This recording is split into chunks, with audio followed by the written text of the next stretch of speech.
स्वागत है आपका आज के एपिसोड में। चलिए शुरुआत करते हैं पिछले अभ्यास प्रश्न से। एट्रिस्कीन मंदिर के संदर्भ में निम्नलिखित कथनों पर विचार कीजिए। 1.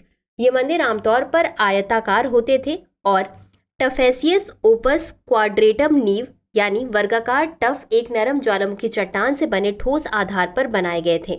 2. ये मंदिर आमतौर पर शवादान स्थलों के पास होते थे जो उन्हें अंत्येष्टि प्रथाओं से जोड़ते थे। उपर्युक्त में से कौन सा या कौन से कथन सही नहीं है या नहीं है? ए केवल 1, बी केवल 2, सी 1 और 2 दोनों, डी न तो 1 और न ही 2। इस प्रश्न का सही उत्तर है विकल्प डी, न तो 1 और न ही 2। चलिए देखते हैं इसके विश्लेषण को। एट्रिस्केन मंदिर, यह मंदिर आमतौर पर आयताकार होते थे और टफेसियस ओपस क्वाड्रेटम नीव यानी वर्गाकार कटे हुए टफ एक नरम ज्वालामुखी चट्टान से बने ठोस आधार पर बनाए गए थे। अतः कथन 1 सही है। उन्हें अक्सर महत्वपूर्ण दृश्यता और प्रतीकात्मक कारणों से इन्हें अक्सर जमीन से ऊंचाई पर रखा जाता था। ये मंदिर आमतौर पर शवादान स्थलों के पास होते थे जो उन्हें अंत्येष्टि प्रथाओं से जोड़ते थे। अतः कथन 2 सही है। धार्मिक और उत्सव के दृश्यों को दर्शाती उभरी हुई बहुरंगी मिट्टी की पट्टियां एक सामान्य सजावटी विशेषता थी। तो चलिए शुरुआत करते हैं आज के एपिसोड की पहले प्रश्न से। धन शोधन निवारण अधिनियम 2002 के संबंध में निम्नलिखित कथनों पर विचार कीजिए। 1. इसका उद्देश्य मादक पदार्थों की तस्करी और आतंकवाद के वित्त पोषण जैसी अवैध गतिविधियों से संबंधित धन शोधन से निपटना है। 2. पीएमएलए की धारा 25 में एक अपीली न्यायाधिकरण की स्थापना का प्रावधान है जिसे न्याय निर्णयन प्राधिकरण द्वारा पारित आदेशों के विरुद्ध अपील सुनने की शक्ति प्राप्त है। 3. पीएमएलए बैंकों और वित्तीय संस्थानों को लेन देन का रिकॉर्ड रखने और संदिग्ध आदान प्रदान की सूचना वित्तीय खुफिया इकाई को देने का आदेश देता है। उपर्युक्त में से कितने कथन सही है या सही है? ए केवल 1, बी केवल 2, सी सभी 3, डी कोई भी नहीं। इस प्रश्न का सही उत्तर है विकल्प सी सभी 3। चलिए देखते हैं इसके विश्लेषण को। धन शोधन निवारण अधिनियम 2002, इसका उद्देश्य मादक पदार्थों की तस्करी और आतंकवाद के वित्त पोषण जैसी अवैध गतिविधियों से संबंधित धन शोधन से निपटना है। अतः कथन 1 सही है। पीएमएलए की धारा 25 में एक अपीली न्यायाधिकरण की स्थापना का प्रावधान है जिसे न्यायाधिकरण द्वारा पारित आदेशों के विरुद्ध अपील सुनने की शक्ति प्राप्त है। अतः कथन 2 सही है। पीएमएलए बैंकों और वित्तीय संस्थानों को लेन देन का रिकॉर्ड रखने तथा वित्तीय खुफिया इकाई को संदिग्ध आदान प्रदान की रिपोर्ट करने का आदेश देता है। अतः कथन 3 सही है। अगला प्रश्न है, निम्नलिखित कथनों पर विचार कीजिए। 1. अंतर्राष्ट्रीय अंतरिक्ष स्टेशन जिसका प्रबंधन वर्तमान में अमेरिका, रूस, कनाडा, जापान और यूरोपीय अंतरिक्ष एजेंसियों द्वारा किया जाता है के वर्ष 2030 तक बंद हो जाने की संभावना है। 2. सोवियत संघ के यूरी गगारिन वर्ष 1965 में ओडिसियस अंतरिक्ष यान पर सवार होकर अंतरिक्ष में जाने वाले पहले मानव थे। उपर्युक्त में से कौन सा या कौन से कथन सही है या सही है? ए केवल 1, बी केवल 2, सी 1 और 2 दोनों, डी न तो 1 और न ही 2। इस प्रश्न का सही उत्तर है विकल्प ए केवल 1। चलिए देखते हैं इसके विश्लेषण को। अंतर्राष्ट्रीय अंतरिक्ष स्टेशन जो वर्तमान में अमेरिका, रूस, कनाडा, जापान और यूरोपीय अंतरिक्ष एजेंसियों द्वारा प्रबंधित है के वर्ष 2030 तक बंद होने का अनुमान है। अतः कथन 1 सही है। सोवियत संघ के यूरी गगारिन वर्ष 1961 में वोस्तोक 1 अंतरिक्ष यान पर सवार होकर अंतरिक्ष में जाने वाले पहले मानव थे। अतः कथन 2 सही नहीं है।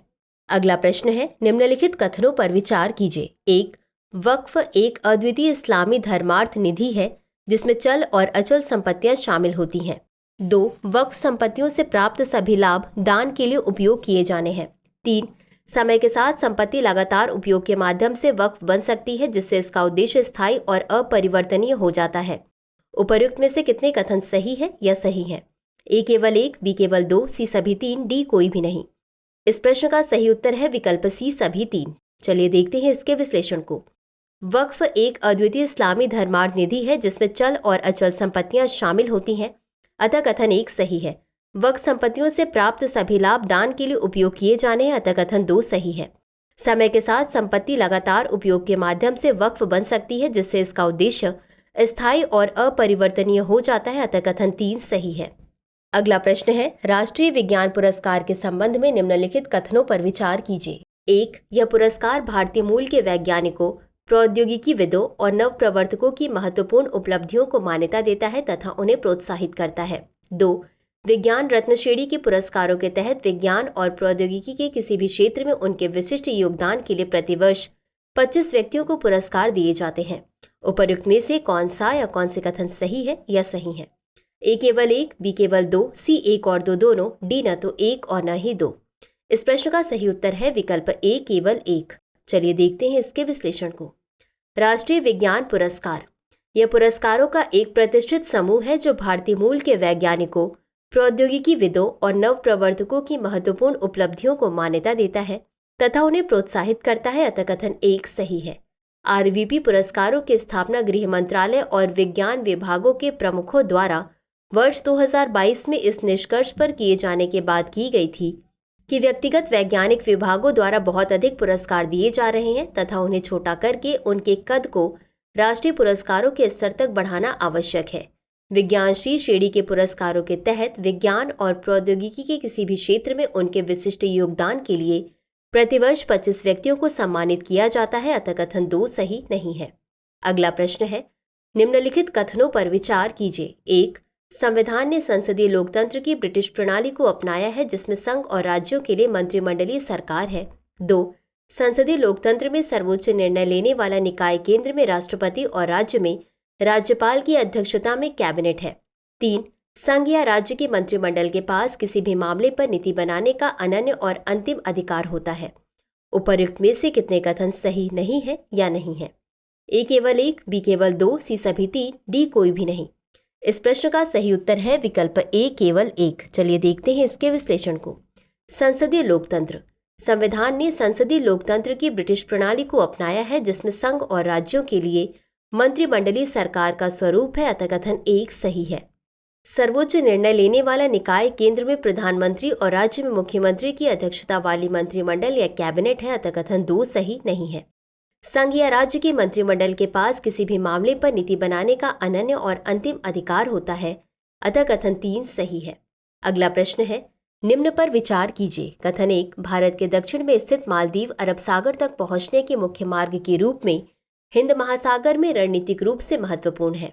कथन दो, 12वीं शताब्दी के पूर्वार्ध तक मालदीव द्वीप समूह में बौद्ध धर्म प्रमुख धर्म था।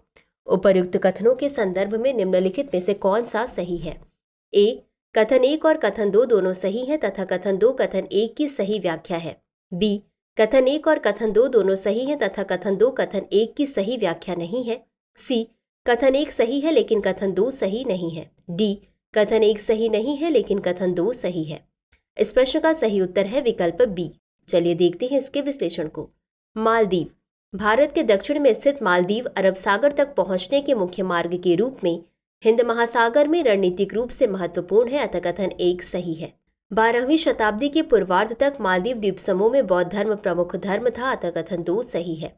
अतः विकल्प बी सही है क्योंकि कथन एक और कथन दो दोनों सही हैं तथा कथन दो कथन एक की सही व्याख्या नहीं है। अगला प्रश्न है, निम्नलिखित कथनों पर विचार कीजिए। एक, विदेश मंत्रालय जिसमें भारतीय विदेश सेवा के कर्मचारी शामिल हैं, भारत की विदेश नीति को संभालता है और देश के अंतर्राष्ट्रीय हितों की देखरेख करता है। दो, वर्ष 1968 में भारत ने देश के हितों को प्रभावित करने वाले अप्रत्यक्ष खतरों को उजागर करने और उनका समाधान करने के लिए अपनी बाहरी खुफिया सेवा की स्थापना की। तीन, भारत में नए सुरक्षा ढांचे का गठन 1999 में प्रधानमंत्री की अध्यक्षता वाली राष्ट्रीय सुरक्षा परिषद के निर्माण के साथ शुरू हुआ। उपर्युक्त में से कितने कथन सही नहीं है या नहीं है? ए केवल एक, बी केवल दो, सी सभी तीन, डी कोई भी नहीं। इस प्रश्न का सही उत्तर है विकल्प डी कोई भी नहीं। चलिए देखते हैं इसके विश्लेषण को। भारतीय विदेश सेवा द्वारा संचालित विदेश मंत्रालय भारत की विदेश नीति को संभालता है और देश के अंतर्राष्ट्रीय हितों की देखरेख करता है। अतः कथन एक सही है। वर्ष 1968 में भारत ने देश के हितों को प्रभावित करने वाले अप्रत्यक्ष खतरों को उजागर करने और उनका समाधान करने के लिए अपनी बाहरी खुफिया सेवा की स्थापना की। अतः कथन दो सही है। भारत में नए सुरक्षा ढांचे का निर्माण वर्ष 1999 में प्रधानमंत्री की अध्यक्षता वाली राष्ट्रीय सुरक्षा परिषद के गठन के साथ शुरू हुआ। अतः कथन तीन सही है।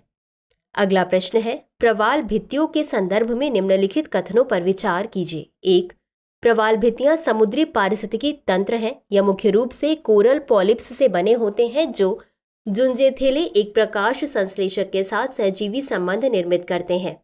दो, एटोल गोलाकार या घोड़े के नाल के आकार की प्रवाल भित्तियां हैं। उपर्युक्त में से कौन सा या कौन से कथन सही है या सही है? ए केवल 1, बी केवल 2, सी 1 और 2 दोनों, डी न तो 1 और न ही 2। इस प्रश्न का सही उत्तर है विकल्प बी केवल 2। चलिए देखते हैं इसके विश्लेषण को। प्रवाल भित्तियां मुख्य रूप से कोरल पॉलिप्स से बने समुद्री पारिस्थितिकी तंत्र हैं जो जुंजे थेले एक प्रकाश संश्लेषक शैवाल के साथ सहजीवी संबंध बनाते हैं, अतः कथन 1 सही नहीं है। ये मुख्य रूप से 3 प्रकार के होते हैं, बैरियर रीफ, फ्रीजिंग रीफ और एटोल। एटोल गोलाकार या घोड़े की नाल के आकार की प्रवाल भित्तियां हैं, अतः कथन 2 सही है। अगला प्रश्न है, ओंकारेश्वर फ्लोटिंग सोलर परियोजना के संदर्भ में निम्नलिखित कथनों पर विचार कीजिए। 1, यह मध्य प्रदेश के खंडवा में तापी नदी पर स्थित है। 2, यह भारत का सबसे बड़ा फ्लोटिंग सोलर पार्क है। 3, इस परियोजना का उद्देश्य कार्बन उत्सर्जन में 2.3 लाख टन कार्बन डाइऑक्साइड की उल्लेखनीय कमी लाना है, जिससे वर्ष 2070 तक शुद्ध शून्य उत्सर्जन प्राप्त करने के भारत के लक्ष्य को पूरा किया जा सके। उपर्युक्त में से कौन सा या कौन से कथन सही है या सही है? ए केवल 1 और 2, बी केवल 2 और 3, सी केवल 1 और 3, डी 1, 2 और 3। इस प्रश्न का सही उत्तर है विकल्प बी केवल 2 और 3। चलिए देखते हैं इसके विश्लेषण को। Omkareshwar floating solar project Madhya Pradesh के खंडवा में नर्मदा नदी पर स्थित है, अतः कथन 1 सही नहीं है। यह भारत का सबसे बड़ा फ्लोटिंग सोलर पार्क है, अतः कथन 2 सही है। इस परियोजना का उद्देश्य कार्बन उत्सर्जन में 2.3 लाख टन की उल्लेखनीय कमी लाना है, जिससे वर्ष 2070 तक शुद्ध शून्य उत्सर्जन प्राप्त करने के भारत के लक्ष्य को पूरा किया जा सके, अतः कथन 3 सही है। यह जल वाष्पीकरण को कम करके जल संरक्षण में भी सहायता करेगा।